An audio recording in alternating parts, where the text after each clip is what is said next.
Selepas tsunami politik yang pertama, 8 hari Mac, kita dengar suara semua ahli-ahli Parlimen Barisan Nasional, gerakan MIC dan semua, mereka sekarang sudah dapatlah mesej rakyat, pengundi-pengundi. Sekarang mereka akan cakap lebih bersuara lantang. Mana lantang dalam perkara ini supaya adalah satu revised budget 2009. Saya minta dulu supaya banyak tentang Taiwan ni. Laluan. I'm already move forward. You are behind time. Saya minta laluan. Ya, behind time. Already gone forward already. Padang Serai. No, I'm moving forward. Okay. Dan manalah suara anggota pemimpin-pemimpin, sama ada dalam parlimen atau di luar parlimen, pemimpin-pemimpin UMNO, MCA, gerakan MIC Sabah dan Sarawak, bahawa perlulah satu revised budget 2009 oleh kerana angka-angka yang kita dibentangkan dalam parlimen ini 6 minggu dahulu sudah outdated, obsolete. Mana? Diam sahaja menunjukkan apa perubahan. Tanpa apa perubahan dalam 7 bulan ini.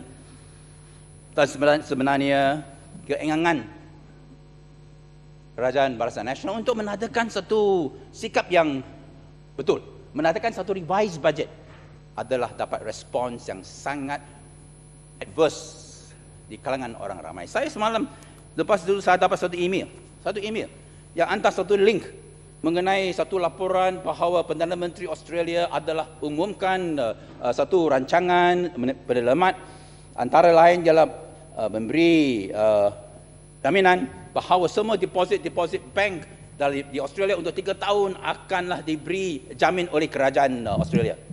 Mereka tanya, apa tindakan Malaysia? Dan email ini, hello everybody, can we stop counting nominations for UMNO elections for a while? Apa UMNO elections? Apabila negara melandakan dengan satu krisis ekonomi yang begitu serius. Nampaknya pemimpin-pemimpin, baik pun UMNO, MCA, semua parti-parti komponen main politik sekarang. Main politik sahaja dan tidak meletakkan kepentingan negara atas semua kepentingan. Dan Yang Amat Berhormat Perdana Menteri semalam apabila kata bahawa Malaysia tidak akan dipengaruhi, tidak ada menderita oleh kerana financial meltdown ini, tentulah tidak akan memberi keyakinan kepada orang ramai. Sebahagian dari prestasi ekonomi Malaysia yang lepas ada berkaitan dengan kadar tinggi simpanan domestik dan pengaliran FDI. Modal mudah diperoleh dan ditentukan oleh kerajaan. Tidak semestinya ke sektor-sektor yang produktif. Paul Krugman dan ekonomi terkemuka yang memenangi anugerah Nobel Ekonomi 2008 pernah menarik perhatian kita terhadap isu ini dan mempersoalkan kapasiti Malaysia untuk terus berdaya saing. Sama ada dalam era Dr. Mahathir maupun era Datuk Seri Abdullah, dasar-dasar ekonomi pada asasnya tidak berubah, iaitu menghalalkan pelaburan ke projek-projek yang pulangannya rendah. Sumber-sumber nasional digunakan secara tidak tulus maupun beraccountable.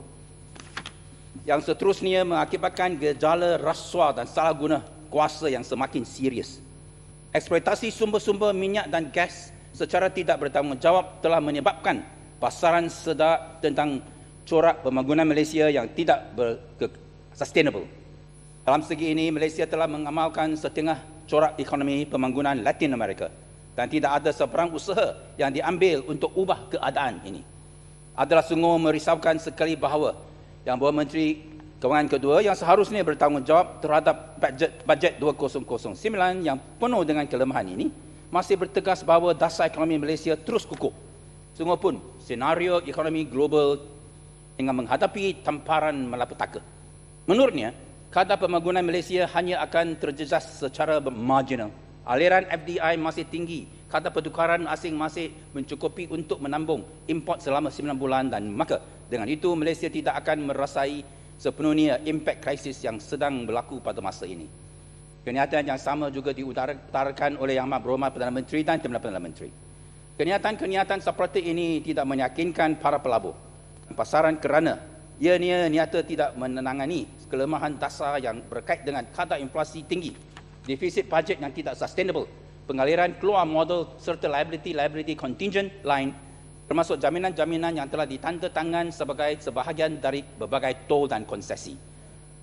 Jelas sekali, menteri-menteri kita masih dalam state of denial dan terus beroperasi di bawah andaian bahawa pasaran dan sektor swasta akan menerima sahaja apa yang dinyatakan oleh kementerian sebagai mencerminkan keadaan sebenar ekonomi semasa. Tambahan lagi, mereka anggap bahawa kenyataan-kenyataan yang bersemangat serta bunga-bunga adalah cukup untuk menarik pelaburan dan memberi keyakinan kepada pasaran. Sungguh pun, kesan yang sebaliknya sedang berlaku. Adalah jelas sekali bahawa Malaysia merupakan satu ekonomi yang kecil dan terbuka, dan maka ini mudah terjejas oleh perkembangan ekonomi global. Ianya tidak terlindung dari semua perkembangan luaran ini dan bergantung ke atas kemasukan FDI. Pembangunan dan kesejahteraan negara ini berhubung kait dengan ekspor komoditi dan perkilangan. Permintaan dan perubahan harga dalam pasaran global mempunyai impak terus ke atas pertumbuhan output, kadar pekerjaan dan kesejahteraan kita. Di dalam keadaan ini, krisis ekonomi global semestinya mempunyai kesan ke atas aliran FDI, permintaan terhadap bahan ekspor sama ada perkilangan atau komoditi, dan kemerosotan harga ekspor. Perubahan-perubahan yang tercetus dari luar akan ditransmit ke ekonomi tempatan dan menyebabkan pertumbuhan yang lembab, pasaran pekerja yang buruk serta pengurangan kadar penggunaan. Secara ringkasnya, Malaysia kini menghadapi ramalan ekonomi yang serius dan lembab. Cabaran terhadap ekonomi kita menjadi lebih serius lagi sekiranya kita mengambil kira dasar ekonomi yang lemah memandangkan satu, kadar inflasi paling tinggi yang dihadapi sejak 25 tahun kebelakangan ini. Dua, defisit fiskal yang tidak sustainable yang dijangka setinggi 4.8% tahun ini dan ke 3.6% 2009 dan tentu tidak akan lebih tinggi. Tiga, berbilion-bilion ringgit yang merupakan liability contingent tersembunyi seperti IOUs yang diberikan kepada JLCs, corporate crony, subsidi-subsidi yang tidak berhenti-henti kepada entiti-entiti swasta yang anggap bahawa keuntungan boleh diswastakan, manakala kerugian boleh dinasionalisasikan.